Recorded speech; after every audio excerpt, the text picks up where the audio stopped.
Team Kenya manoyore piem mag World Cross Country Championships omolo pacho ka odiochieng' ma kawuono bang' tieko thuolo mokwongo e kind pinje duto manoyore tukego e boma ma Belgrade mantiere piny mar Sarbia.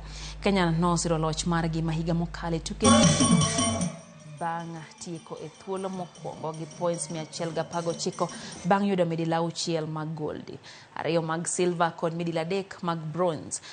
Team manotelne gi jaloch mar Nita 10,000 Beatrice Chebet nondiko duoko maber ka koro hikruok mar jotugo biro chomo tuke mag Olympics mibiro bagi e boma ma Paris, piny mar France e kor higani.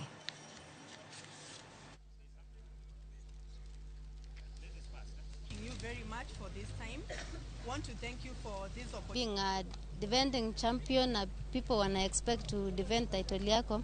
It's not something easy. Alafu na pia tulienda tukiwa team yenye ilikuwa strong. Muliona tulikimbia mpaka the last minute tukiwa na group ya Kenya. Competing with Agnes, Lillian, Margaret, Ananyango.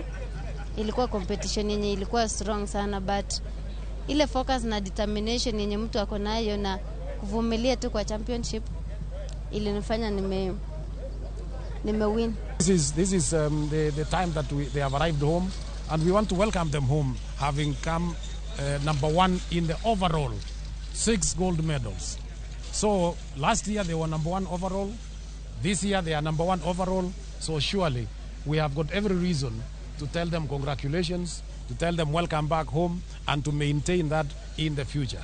Because immediately after this, we are now preparing for what is coming next. And I think Paul Tergat has talked about the Olympics in Paris, which is only 2.5 months away.